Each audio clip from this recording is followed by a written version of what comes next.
Սիրելի հայրենակիցներ եւ գործընկերներ, պարոն Վարդևանյան,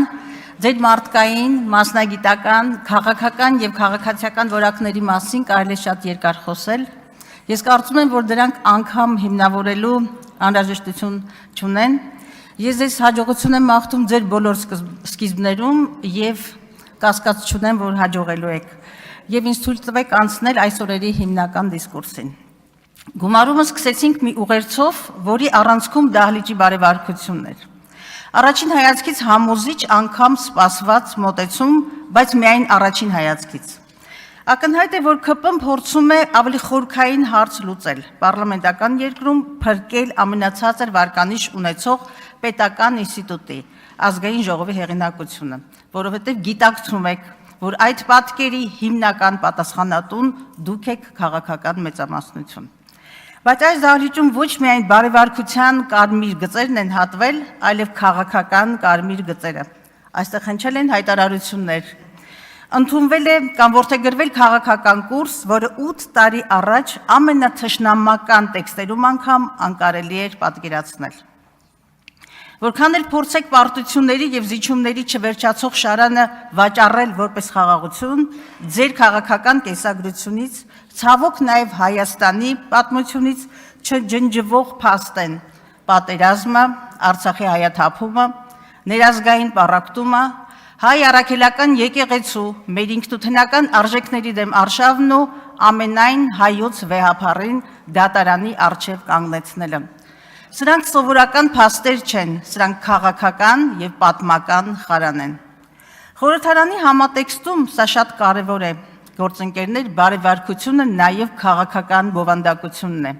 Չի կարող քաղաքականությունը բարոյական կամ բարեվարք լինել, երբ այն կառուցված է ազգային պետական շահերի ուրացման, երկակի ստանդարտների, երեսպաշտության եւ հատկապես ձախողած խոստումների վրա։ Խոսում եք բարեվարկությունից եւ նույն պահին մեր կապարանոց հայտարարություն հնչեցնում, թե ժողովուրդը հակաժողովրդավարական եւ հակապետական է ընկալում ընդդիմությանը։ Սխալվում եք եւ դաժանորեն եք սխալվում, որովհետեւ ժողովուրդը խորը անվստահությամբ է վերաբերում ձեր վարած քաղաքականությանը, ձեր թիմի կառավարչական ունակություններին, պետական ինստիտուտների արդյունավետությանը եւ հատկապես ընտրական գործընթացներին։ Ինչպես կարող է հանրությունը հավատալ ձեր ձևավորած սահմանադրական դատարանին, կասկածի տակ չդնել ընտրական գործընթացի լեգիտիմությունը, երբ ուղղակի սառեցվում է կենտրոնական ընտրական հանձնաժողովի հեռարձակումը եւ սկսվում է իրավաքաղաքական նկարչությունը։ Այս ֆոնին ուղղակի տրագիկ կոմեդիկ է իշխանական падգամավորների հայտարարությունը, թե ժողովրդի ձայնը հնարավոր չէ խլացնել։ Այն էլ ինչպես է հնարավոր։ Եվ սա շատ կոնկրետ բնութագիր ունի՝ ուզուրպացնել 60,000 ընտրողների եւ ԲՀԿ ձայները, փոխել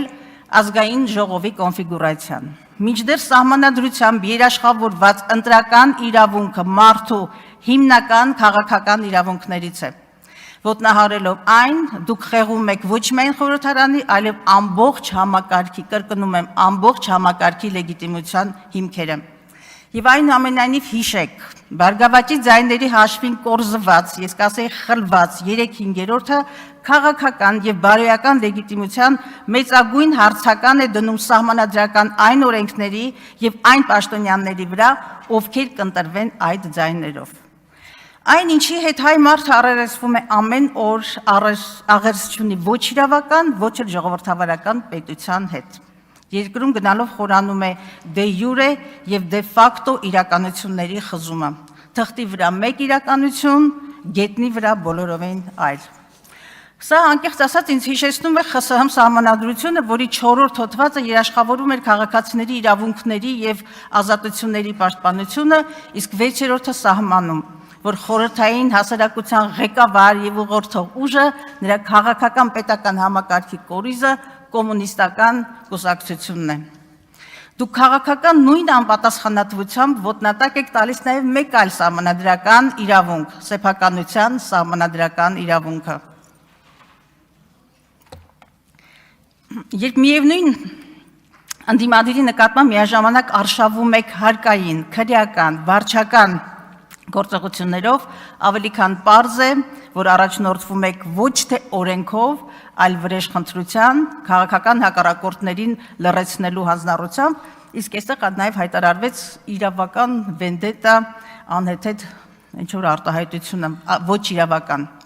Եթե միամտաբար կարծում եք, որ այս ամենը չի ազդում Հայաստանի միջազգային վարկի եւ ներդրումային մթնոլորտի վրա, չար սխալվում եք։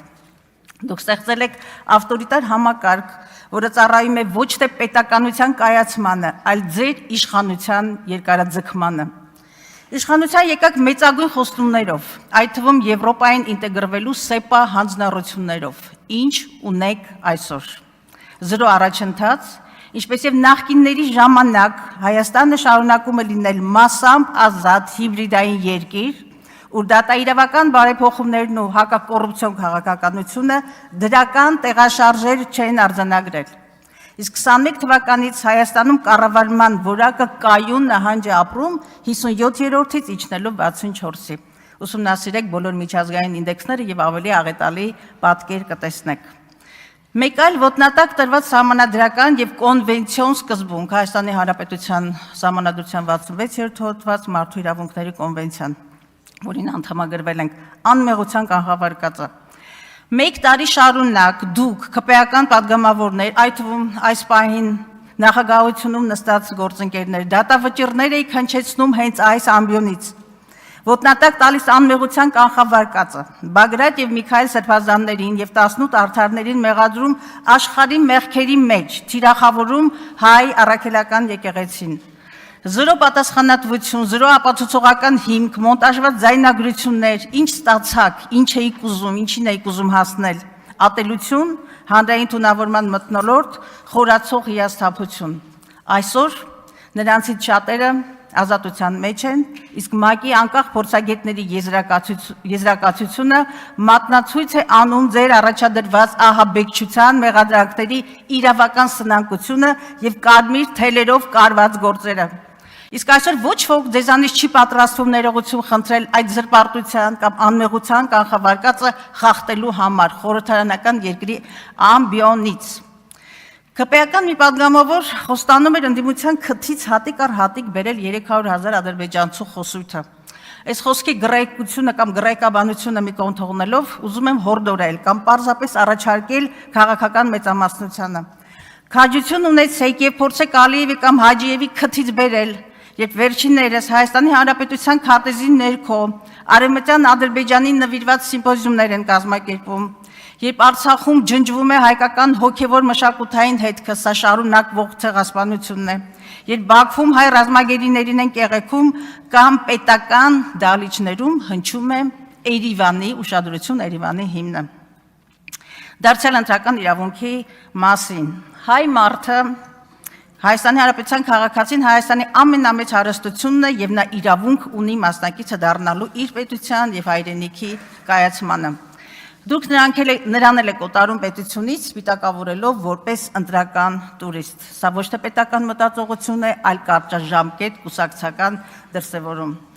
Հարգելի գործընկերներ, ցանկացած զրոյական կետ պիտի կառուցվի սեփական սխալները տեսնելու ունակության, դրանց համար պատասխանատվություն կրելու եւ դրանք ուղղելու կարողության վրա։ Մինչդեռ ձեր զրոյական կետը ըստ էության ձեր քաղաքական ուժի, քաղաքական սխալների լեգիտիմացումն է։ Առերեսվեք ճշմարտությանը, ձեր թողած քաղաքական հետագծին եւ նաեւ ձեր մտքում ունեցեք, որ ձեզ ձայն է տվել ընտրելու իրավունք ունեցողների 29%-ը միայն, հիշեք այդ թիվը։ Եվ այդուհանդերձ, ցավոք, զրոյական կետից սկսելու շատ բան կա։ Այսօր առաջնահերթությունն է Հայաստանում սահմանադրական կարգի վերականգնումը եւ Հայաստանի քաղաքացիների ֆունդամենտալ իրավունքների վերականգնումը։ Երկրում ազգային պետական ուղեգծի հաստատումը եւ ամենակարևորը վերականգնելու երկրի անվտանգային համակարգը, որ դուք կախման մեջ եք դրել Թուրքիայից եւ Ադրբեջանից։ Եվ այնուամենայնիվ մեր եւ ձեր անջրպետը իսկ ավելի անկեղծ հակամարտությունը գաղափարական արժե համակարգային է։ Դուք մերժում եք ընկալել եւ ընդունել, որ պատմականորեն մեր ինքնության, մեր լինելույթյան եւ մեր պետականության հետ խնդիրներ են ունեցել եւ այդ մասին այսօր էլ շարունակում են հայտարարել Թուրքիան եւ Ադրբեջանը։ վերջին ցեղասպանությունից 3 տարի էլ չի անցել։ Եվ բնականաբար ժամանակի բերումով չեմ կարող անդրադառնալ մյուս օրակարգերին կառավարության ծրագրի շրջանակում, եւ ես իհարկե չեմ մերժում բարեվարկության անհրաժեշտությունը։